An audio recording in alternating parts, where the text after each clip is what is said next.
प्रिय विद्यार्थियों, आशा करता हूँ कि आपने जहाँ तक मैंने पहले आपको व्याख्या कराई थी वहाँ तक आपने व्याख्या समझ ली होगी, याद भी कर ली होगी।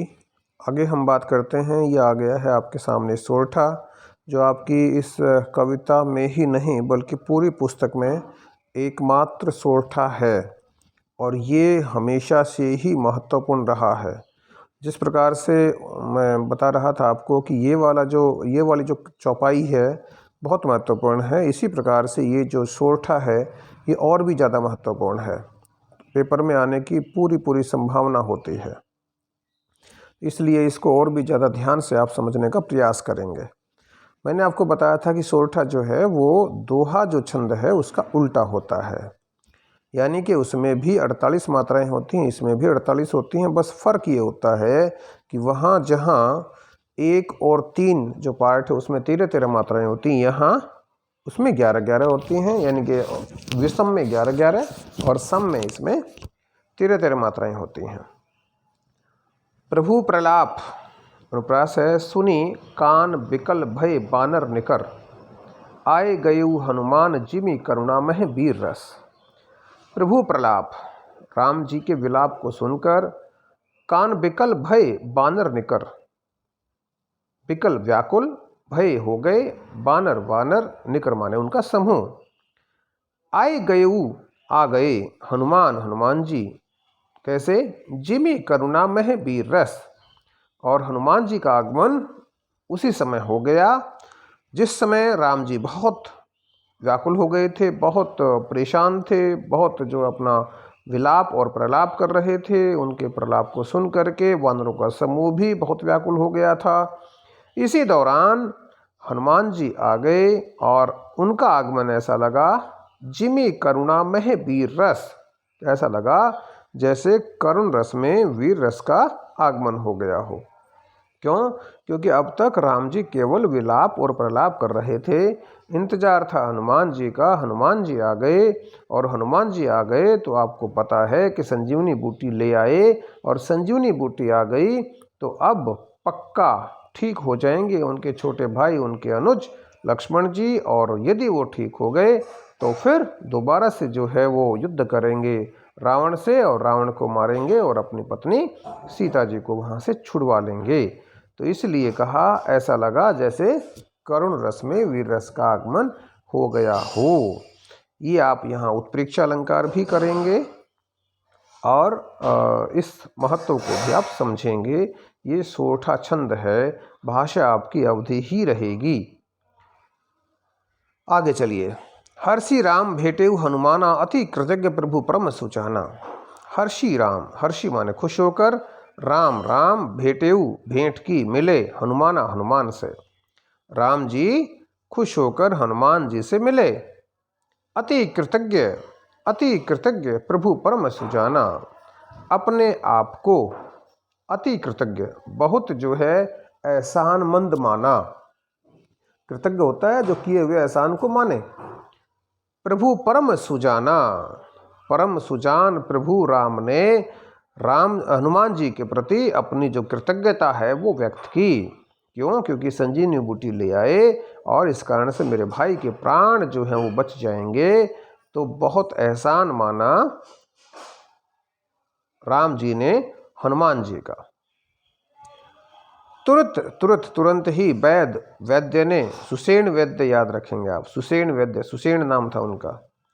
तब कीन्ही उपाई, तुरंत ही वैद्य ने तब उस समय कीन्ही कर दिया उपाय। उठी बैठे, उठकर बैठ गए। लक्ष्मण हर्षाई, लक्ष्मण माने लक्ष्मण, हर्षाई माने खुश होकर। वैद्य ने वो संजीवनी बूटी से जो भी उपाय करना था, जो भी इलाज करना था वो इलाज किया, और लक्ष्मण जो है खुश होकर के तुरंत ही बैठ गए। हृदय लाई प्रभु भेटेउ भ्राता, हृदय लगा करके, हृदय से लगा करके, छाती से लगा करके प्रभु राम भेटेउ भेंट की, मिले, भ्राता अपने छोटे भाई से। अपने छाती से लगाकर राम जी ने अपने छोटे भाई, अपने अनुज लक्ष्मण से मुलाकात की, मिले उनसे, उनके प्रति अपना प्रेम प्रकट किया। हर्षे, हर्षे माने खुश हो गए। सकल, सकल माने सारे, भालू कपि, भालू और जो कपि बंदर यानी कि वानर, भ्राता माने उनका समूह, भालुओं और वानरों का जो समूह है वो भी खुश हो गया। क्या देख करके? जब लक्ष्मण ठीक हो गए तो उन्हें ठीक देख करके अब वानरों और जो भालुओं का समूह है वो भी खुश हो गया। कपि पुनि वैद तहाँ पहुँचावा, कपि हनुमान जी, पुनि पुनः दोबारा से, वैद वैद्य को, तहाँ उस स्थान पर पहुँचाया, पहुँचा दिया। जेहि विधि, जिस भी विधि से, तब ही तब, ताही उसे लाए, लई आवा, ले आए थे।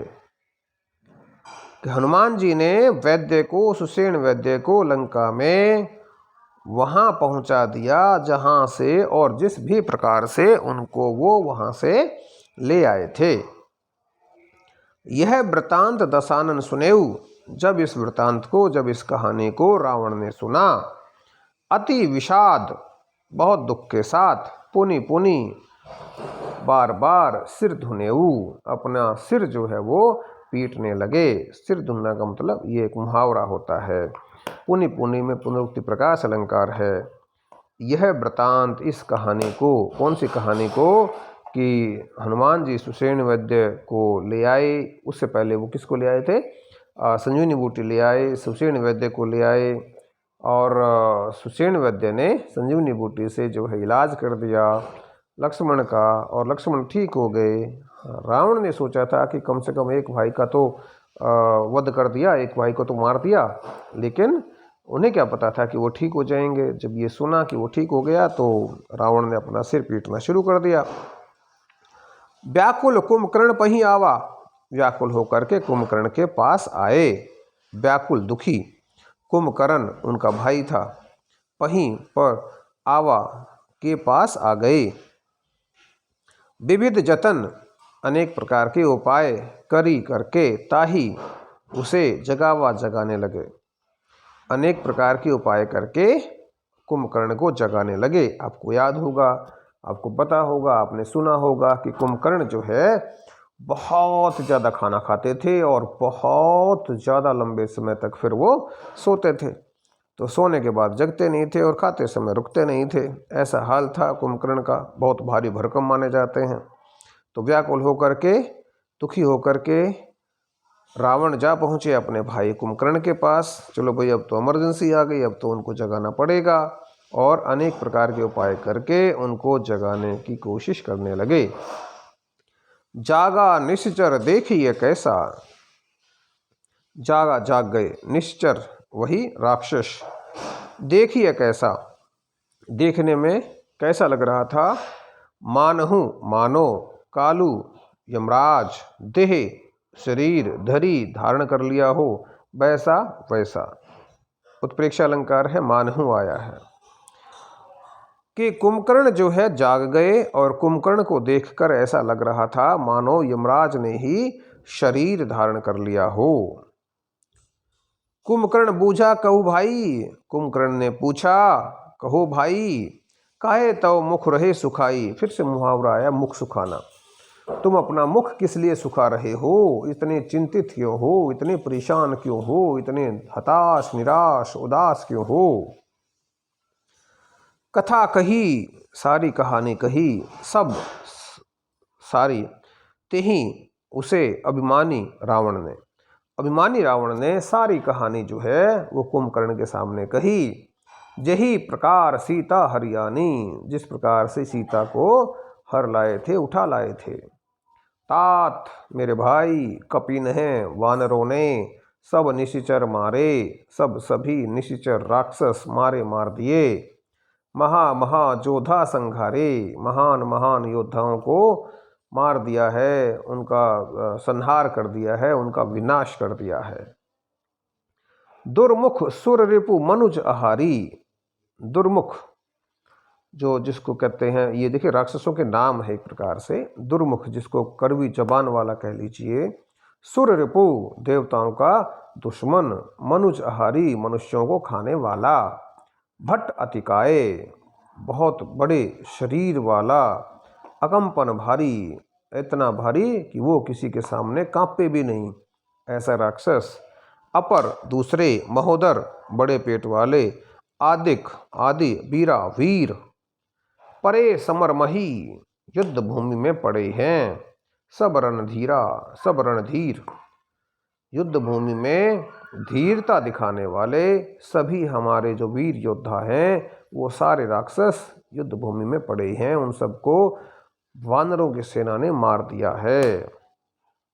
दुर्मुख कड़वी जबान वाला, सुररिपु देवताओं का दुश्मन, मनुज आहारी मनुष्यों को खाने वाला, भट्ट अतिकाय बहुत महान योद्धा, बहुत भारी शरीर वाले महान योद्धा, अकंपन भारी ऐसा योद्धा जो इतना भारी जो किसी के सामने कांपे भी नहीं।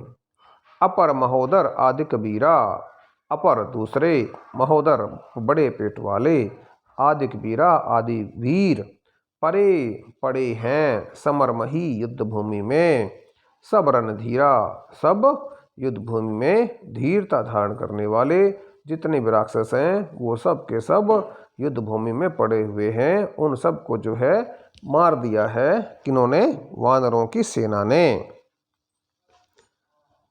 आगे देखिए दोहा आ गया है। सुनी दस्कंधर बचन तब कुंभकर्ण बिलखान, सुनी सुनकर दस्कंधर रावण के बचन वचनों को तब कुंभकर्ण बिलखान रोने लगे, दुखी हो गए, परेशान हो गए। जगदम्बा हरियाणी, जगत माता सीता का हरण किया है, जगदम्बा जगत माता सीता, हरि आनी हर लाए हो उठा लाए हो, अब सठ चाहत कल्याण, अरे मूर्ख, सठ माने मूर्ख, चाहत चाहते हो कल्याण कल्याण, जगत माता सीता का हरण कर लाए हो और अरे मूर्ख अब तुम अपना कल्याण भी चाहते हो, तुम्हारा कल्याण नहीं हो सकता, तुम्हारा कल्याण नहीं हो सकता। दोबारा देख लीजिए। सुनी दस्कंधर बचन तब कुंभकर्ण बिलखान, रावण के वचनों को सुनकर तब कुंभकर्ण रोने लगे, परेशान हो गए, दुखी हो गए। जगदम्बा हरियाणी, जगत माता सीता का हरण कर लाए हो, उनको उठा लाए हो, अब सठ चाहत कल्याण, अरे मूर्ख अब तुम अपना कल्याण भी चाहते हो, तुम्हारा कल्याण नहीं हो सकता, तुम्हारा कल्याण नहीं हो सकता। तो आशा करता हूँ कि आपको समझ में आ गई होंगे और जो प्रश्न हैं इस कविता के वो मैं आपके पास शायद 4 प्रश्न जो हैं भेज चुका हूँ, बाकी प्रश्न मैं आज आपके पास भेज दूंगा। उन सभी प्रश्नों को आप अपनी कॉपीज़ में नोट करेंगे, लिखेंगे, छोटे क्वेश्चंस भी मैं आपके पास भेज दूंगा। शब्दार्थ देखिए, ये पूरे शब्दार्थ यहाँ दे रखे हैं, विस्तार से दे रखे हैं, और छंदों के बारे में भी देखिए, इन्हें भी जाने। चौपाई के बारे में बता रखा है, जो मैंने आपको कहा था सममात्रिक छंद है, यह 4 पंक्तियों का होता है, जिसके प्रत्येक पंक्ति में 16-16 मात्राएं होती हैं। 40 चौपाइयों वाली रचना को चालीसा कहा जाता है, यह तथ्य लोक प्रसिद्ध है। दोहा अर्ध सममात्रिक छंद है, इसके समचरणों दूसरे और चौथे में 11-11 मात्राएं होती हैं तथा विषम चरणों पहले और तीसरे में 13-13 मात्राएं होती हैं, इनके साथ अंत लघु वर्ण होता है।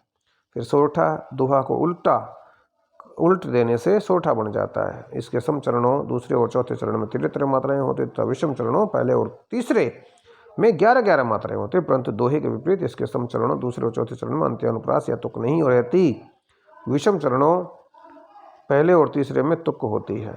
ये कवित है, यह वर्णिक छंद है। वर्णिक का मतलब है वर्णों की संख्या वाला। इसे मनहर भी कहते हैं, मनहरण भी कहते हैं। कवित के प्रत्येक चरण में 31 वर्ण होते हैं, प्रत्येक चरण के 16वें और फिर 15वें वर्ण पर यति रहती है, प्रत्येक चरण का अंतिम वर्ण गुरु होता है। सवैया, चूंकि सवैया वर्णिक छंद है इसलिए सवैया वर्ण के कई भेद हैं, ये सभी वर्णों के संयोजन के आधार पर बनते हैं। इनमें सबसे प्रसिद्ध मत गयंद सवैया है, इसे मालती सवैया भी कहते हैं। सवैया के प्रत्येक चरण में 22 से 26 वर्ण होते हैं। यहाँ पर प्रस्तुत तुलसी का सवैया कई भेदों को मिलाकर बनता है। तो सवैया, कवित्त, सोरठा, दोहा और चौपाई 5 छंद हैं। 5 छंद हैं बेटा। इसमें छंद के 2 प्रकार होते हैं, एक होता है वर्णिक, एक होता है मात्रिक। मात्रिक और वर्णिक। मात्रिक होता है जिसमें मात्राओं की संख्या देखी जाती है, मात्राओं की संख्या की सीमा होती है, और वार्णिक होता है जिसमें वर्णों की संख्या की सीमा होती है, वर्णों की संख्या का नियम होता है। तो तुलसीदास जी हो गई हैं कंप्लीट। प्रश्नोत्तर मैं आपके पास भेज दूंगा, उन्हें आप लेंगे अपनी नोटबुक में लिख और कर लेंगे आप साथ साथ याद। तुलसीदास जी का परिचय भी बहुत महत्वपूर्ण है, इनका परिचय भी मैं आपके पास भेज दूंगा। वो परिचय भी आप वही पॉइंट्स बना करके आप अच्छे से लिख लेंगे।